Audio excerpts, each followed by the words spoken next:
I mean, it's just all those YouTube shorts just squishing my attention span further and further and giving me ADHD. That must be how this works, right? In case that sarcasm wasn't obvious. No, it's not.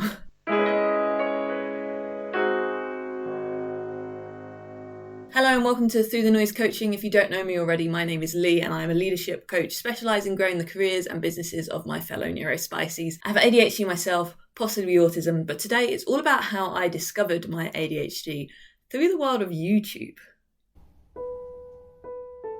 I got my ADHD diagnosis last year after spending my whole life surrounded by lots of wonderful neurodivergent people and not even questioning my thought that I was neurotypical. And YouTube was a huge part of that. So let's get into how. When I talk about my ADHD diagnosis, I tell it from the point of view of the coaching I was doing. So I was already coaching in this space before I got my diagnosis. And it was two clients who mentioned they had ADHD 2 days running to me that really got me examining my list of clients, realizing that almost 25% were neurodivergent and causing me to specialize in this area. So I dove in, but then I started getting the questions. Are you sure you don't have ADHD too?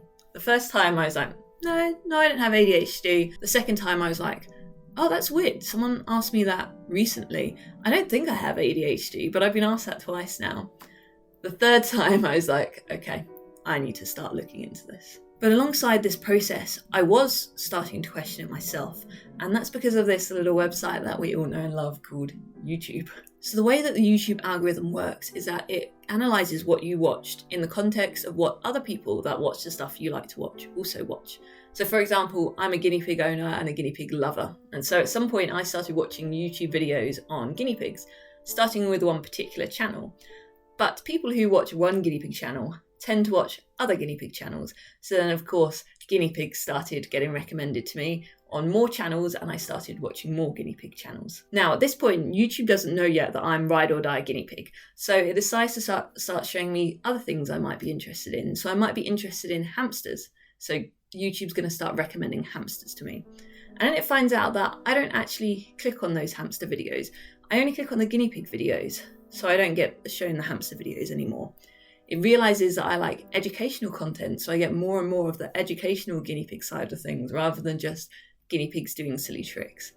Over this time, YouTube is collecting that information about me and comparing it to the information it already has about other people who watch guinea pig videos to work out which guinea pig videos I'm more likely to watch versus which ones I'm not. So YouTube is constantly optimizing for this. It wants people to watch for as long as possible because the more people watch, the more ads that it can show and the more money it can get to showing the ads. So it's got a vested interest in finding out what I like and finding out the things I'd be interested in so that it can get me watching more and more videos. Now I've been on YouTube since fairly early on in its existence, like the first couple of years.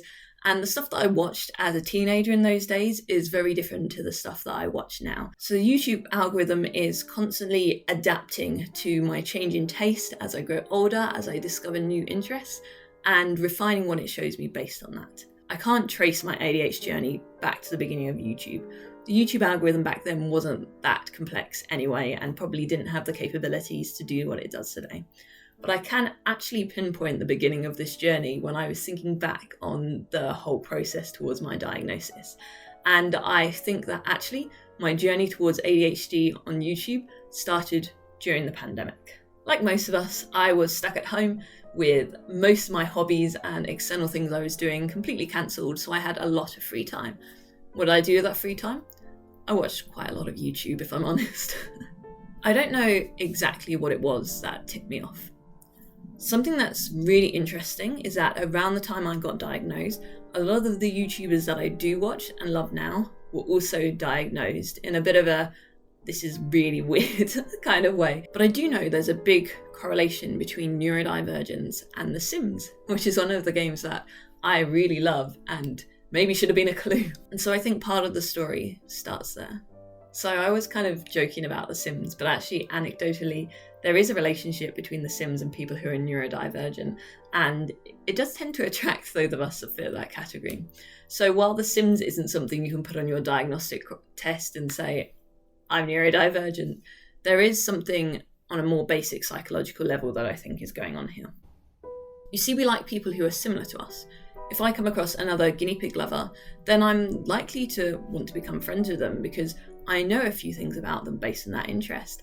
I know that we have conversation topics that we can talk about. They love guinea pigs, I love guinea pigs too. I know they're also probably quite a caring person because they care for these animals that they love. They're also probably a little bit quirky because it's a bit unusual to have an obsession with guinea pigs. I know, people tell me all the time. They're also likely to experience some of the things that frustrate me. When I first got guinea pigs, I was being told almost daily that people eat them in Peru, as if I didn't know this information already. I think we can bond over the shared frustration at that kind of joke. So in the same vein, when someone who is neurodivergent finds someone else who is neurodivergent, we're often drawn to each other without necessarily being able to explain why. That doesn't mean that every neurodivergent person is going to get on with every other neurodivergent person. There are people with ADHD who I interact with who we don't get on, and that's okay. All of us are different and we're individual people. We're not just our ADHD diagnosis. But there are some shared similarities there that mean it's potentially more likely that we are going to get on. When I think about all of these YouTubers I watch who have been diagnosed in the past few years, it's definitely not just their content. There's something about their personality that draws me to them as well. That's often why we watch a particular person on YouTube versus another person doing similar content. These people span a wide variety of types of content as well. Some are educational, some are entertainment, some are gaming channels, some are activists. There's a real wide range of different content types that they do, but something they had in common drew me to them. Now, I wouldn't have been able to spot the common connection there. I just don't have the data, but YouTube does. I might be the only person in the world who has my exact combination of viewing habits.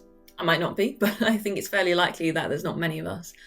But YouTube has data on people that watch maybe 2 or 3 of my favourite creators, and then it has data on who they also watch.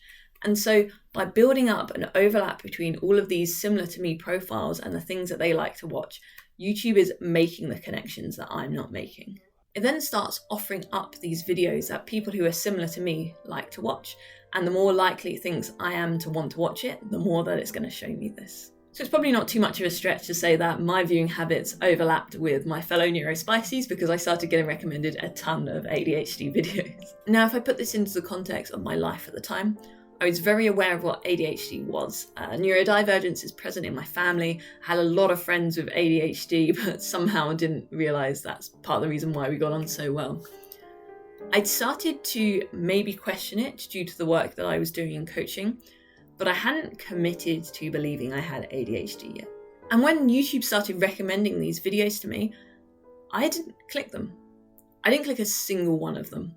I was curious, but I didn't click them. It may seem counterintuitive. Why wouldn't I click them if I thought I had ADHD?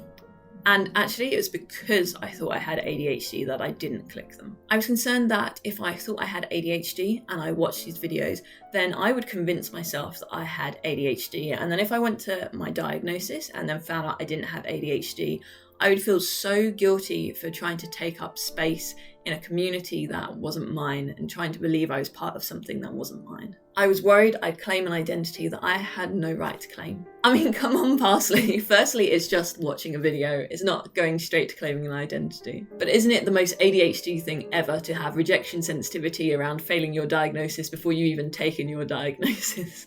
I think now is a good time to talk about some of the gatekeeping in the neurodivergent community. I do think this is an entirely separate topic that deserves its own deep dive, but it is relevant to the conversation now, so I'm going to touch upon it. I've noticed a rhetoric that says that people are getting diagnosed with neurodivergence too easily now. There are too many people getting diagnosed with ADHD, autism, or the other forms of neurodivergence. I come up against this quite regularly because even though I am someone who does get frustrated by my ADHD, I generally try and find the strengths and focus on the good parts of that because that's what keeps us moving forwards. That doesn't mean my struggles with ADHD are less valid, but it definitely means I get challenged on that from time to time. There's also a pushback against self-diagnosis, as if people who self-diagnose are taking out valuable resources that real neurodivergent people need. In reality, people that self-diagnose aren't accessing any resources, and that is the reason why they self-diagnose, because they can't access the resources that they need to get a diagnosis. This gatekeeping was stopping me from clicking the video and finding out that I had ADHD, which is something that it turns out I do actually have. But the videos kept coming. YouTube didn't give up on me like it had given up on me and hamsters. I love my guinea pigs. It kept trying to recommend ADHD videos to me because the data was saying that the likelihood was that I was going to start clicking on them eventually, and when I did, I was going to watch a lot of them. A little bit of foreshadowing going on here. There was one video I watched between when I started properly questioning whether I had ADHD and actually getting my diagnosis, and I only allowed myself to watch this one. It was by Jessica McCabe on the channel How to ADHD. It was called The Struggle to Relax, Why ADHD Makes It Tough. Relaxing is something that I've always found super, super difficult, and so seeing that title written there, I couldn't resist clicking on it and finding out what it was all about. I've never felt so seen by a video. And, well done for succeeding at the title game there, because you overcame a big resistance with that curiosity by getting me to click on that video. This was about a month before I got diagnosed. And after watching that video, I was pretty sure I did have ADHD, but rejection sensitivity and all that meant that I didn't click on another ADHD video in that month. I got recommended a ton, but I didn't click on them. And then I got the diagnosis, and then I clicked on every single one of them that was recommended to me. I had permission to click, and I found creator after creator with interesting life experiences, funny anecdotes, and all these things that were relatable to me and my life experience. I read articles, papers, books. I joined communities of fellow ADHDers. I hyperfixated on this and absorbed as much information as I possibly could because now I had the permission to be in this community. Shortly after I gave in to watching ADHD content on YouTube, something new started emerging. And I started to be recommended videos on autism as well. Now, from one perspective, it's really interesting because there is a big overlap between ADHD and autism. But alongside this, a lot more of the YouTubers I watched started being diagnosed with autism as well. I also had a lot of ADHD friends, some of them newfound, some of them I've had for years, and they started asking me that question again. You sure you're not autistic too, Lee? This time it's different. This time I'm clicking on the videos and I'm absorbing and I'm learning as much as I can and relating that back to my life. It's important for me to understand this for my clients as much as myself, and I continue learning about all the other forms of neurodivergence now without worrying about whether something seems to fit or not. The knowledge is power, and the time we spend learning about it and questioning whether we have it or not, regardless of the outcome, is useful learning for our place in society. It helps me be a better coach to the people I coach, a better friend, and just a better functioning human being in society the more I know about these different forms of neurodivergence. Now, I'm not saying that if you've been recommended this video or any of my videos that you have ADHD or you're neurodivergent in general. You might be, but it's not my place to diagnose you. And if you think you might be, go and do your research and come up with an answer. And if you have the resources, go talk to a professional about it and find out. I'm just sharing my own personal story here for this video. But if there's one thing my experience has taught me, it's that there's something very special about YouTube and the space it's created for neurodivergent communities to find each other. I know that YouTube helped me find my tribe and acceptance in a world that wasn't always built with me in mind. And for me, that's really important. Waiting for some background noise. I'm a professional.